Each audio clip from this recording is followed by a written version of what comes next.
Oke guys, selamat jumpa. Assalamualaikum warahmatullahi wabarakatuh. Berjumpa dengan channel kami.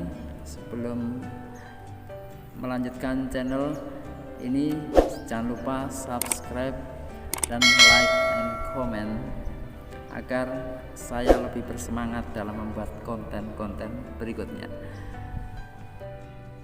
Pada kali ini akan saya berikan tips bagaimana seorang menjadi seorang pribadi yang menarik. Pribadi yang menarik itu bukan berarti kita harus menjadi orang yang ganteng atau orang yang cantik atau seorang yang humoris. Tapi lebih dari itu, seorang pribadi yang menarik adalah pribadi di mana kita orang lain merasa nyaman, merasa senang apabila bergaul dengan kita. Merasa keberadaan kita itu memberikan kebahagiaan bagi orang lain, memberikan kenyamanan bagi orang lain. Adalah pribadi yang menarik. Jadi seorang yang mempunyai pribadi yang menarik itu sangat tergantung bagaimana dia berkomunikasi dengan orang lain, bagaimana dia berinteraksi dengan orang lain, bagaimana dia memperlakukan orang lain, dan seberapa pintar dia menganggap orang lain merasa penting. Sehingga dalam hal ini akan kami kupas beberapa hal yang menjadi prinsip agar kita menjadi seorang pribadi yang menarik, agar kita dalam bergaul atau berkomunikasi dengan orang lain menjadikan kita menjadi seorang yang membuat orang lain nyaman. Oke guys, ada 5 untuk menjadi seorang pribadi yang menarik. Yang pertama adalah Anda harus merasa bersyukur atau nyaman dengan diri Anda sendiri. Itulah kuncinya yang pertama. Bagaimana seseorang bisa menjadi orang yang bisa membahagiakan orang lain kalau diri kita sendiri tidak bahagia? Kalau kita sendiri tidak nyaman dengan diri, bagaimana orang lain mau nyaman dengan diri kita? Jadi untuk membuat orang lain nyaman pada kita, yang pertama adalah kita harus bisa menyamankan diri kita sendiri. Kita sudah bersyukur dengan apa yang Allah berikan kepada kita, sehingga akan terpancar aura positif. Kalau seseorang itu bisa menerima dirinya sendiri, maka dia akan cenderung bahagia, mudah tersenyum, mudah bercanda, tidak mudah tersinggung.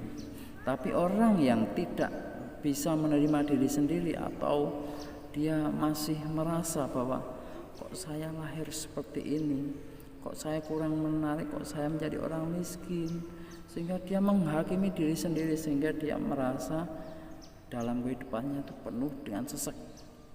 Sehingga bagaimana dia bisa diterima? Karena kadang-kadang coba Anda perhatikan diri Anda sendiri. Ketika ada teman Anda datang kepada Anda dan wajah yang kusut, wajah yang ditekuk dan marah, Anda senang enggak? Pasti enggak kan? Anda akan takut, mau ngomong takut salah, takut dia marah, tahu dia tersinggung, mau diem aja juga enggak nyaman dan sebagainya, sehingga merasa serba bingung. Orang lain merasa serba nggak enak, nggak nyaman. Coba kalau kita datang, orang lain datang dengan pada kita dengan, wah gimana kabarnya, halo, gimana kabarnya, kamu baik sekali, kamu cantik sekali.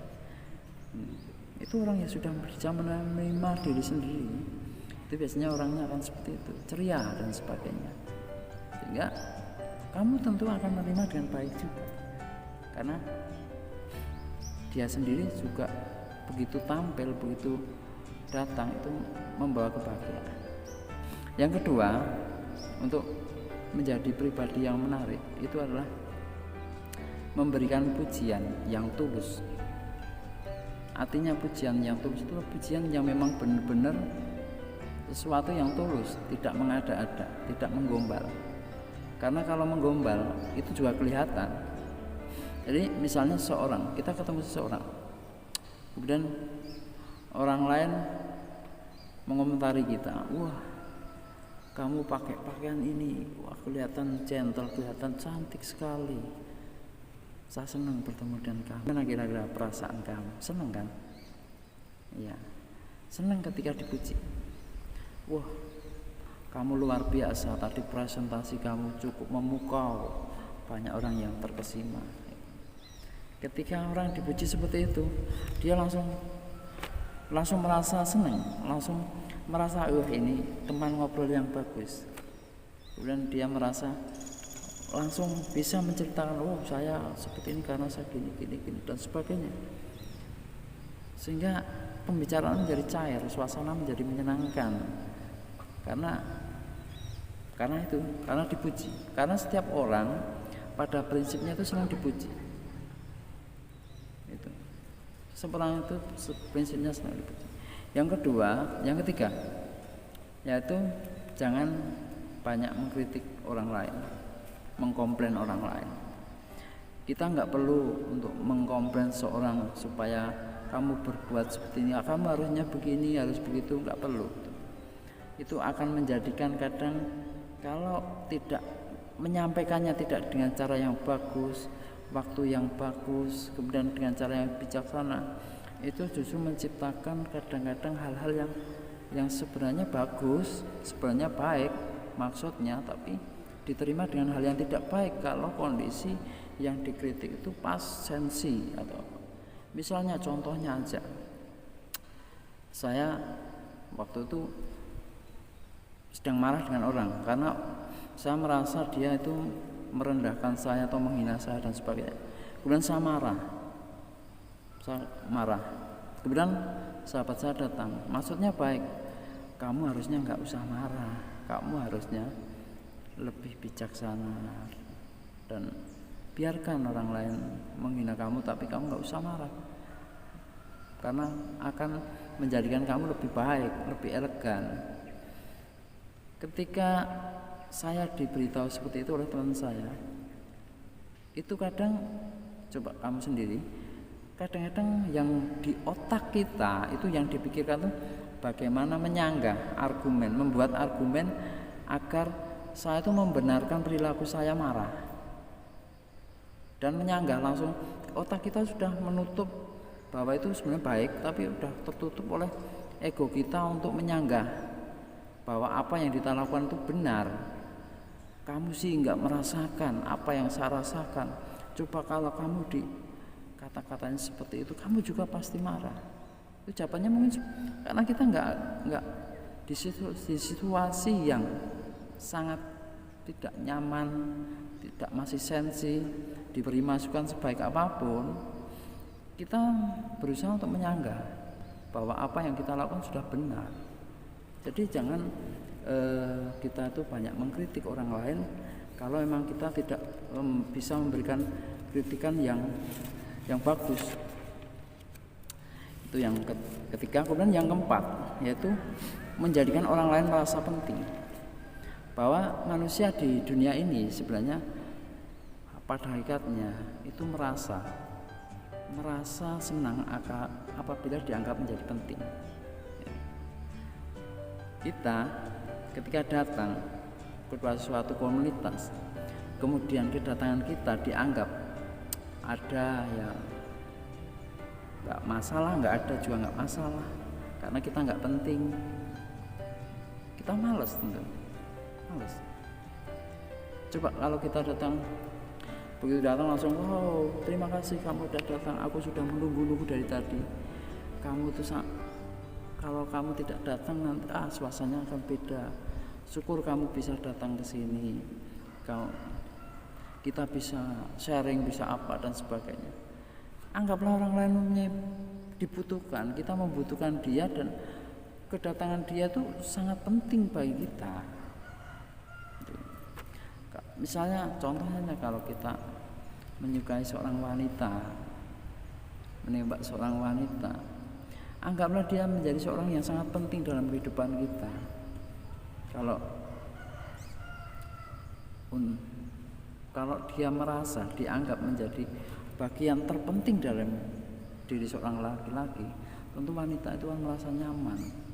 Oh berarti saya merasa nyaman, berarti saya cintai, saya disayangi, saya dipuja dan sebagainya. Wanita merasa bahagia. Siapapun itu akan merasa bahagia apabila dianggap menjadi orang yang penting. Kadang kita nggak usah memberi apa-apa, kalau kita bisa membuat orang lain menjadi penting, itu akan menjadikan poin tersendiri bagi lawan dari lawan kita. Kemudian kita yang terakhir adalah orang yang juga sangat penting untuk menjadi pribadi yang menarik, itu adalah bagaimana kita itu bisa merasakan, bersimpati dengan orang lain, berempati pada orang lain, bisa merasakan apa yang dirasakan oleh orang itu, bisa memahami apa yang dibutuhkan orang lain, bisa bisa melihat suasana hati, suasana lingkungan dan sebagainya. Jangan sampai kita melakukan sesuatu yang tidak sesuai, tidak memahami kondisi orang lain. Jadi kita harus pandai mengasah perasaan kita untuk melihat kondisi atau kita memposisikan pada orang lain. Misalnya contohnya, kita datang kepada orang sakit, datang, kemudian kita bicara, kamu harusnya kemarin nggak makan ini, gara-gara makan ini kamu jadi sakit kan kemarin sudah saya ingatkan, sekarang sakit, gimana kalau sakit? Itu biasanya baik ya, baik, tapi mungkin yang sakit itu nggak senang. Aku tuh udah tahu gitu, yang sakit, aku udah tahu kalau aku gara-gara makan ini jadi sakit, saya juga sudah menyesal. Kalau saya kemarin melakukan itu, saya sudah menyesal. Mengapa diulang-ulang lagi? Nggak penting. Aku tuh butuh kamu datang itu membuat saya bahagia, membuat semangat. Itu saya. Coba kalau datang misalnya, cepat sembuh ya. Nah, saya yakin kamu cepat sembuh.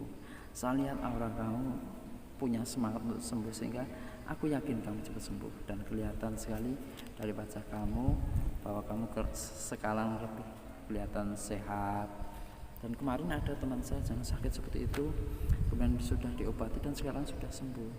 Saya yakin kamu cepat sembuh, sobatku. Itu adalah kata-kata semangat sesuai dengan situasi. Jadi kamu harus selalu melatih bagaimana kamu bisa mempunyai kepekaan sosial, mempunyai kepekaan perasaan pada orang lain. Itu adalah 5 tip menjadi orang pribadi yang disukai. Oke guys, mungkin bisa dipraktekkan. Karena kalau tanpa dipraktekkan, saya yakin ilmu saya nggak akan bermanfaat. Tapi silakan dipraktekkan ke 5 prinsip tersebut. Insya Allah akan menjadi bermanfaat. Yang pertama adalah mensyukuri diri sendiri, menerima diri sendiri, enjoy diri dengan. Yang kedua yaitu bahwa kita selalu bisa menerima ataupun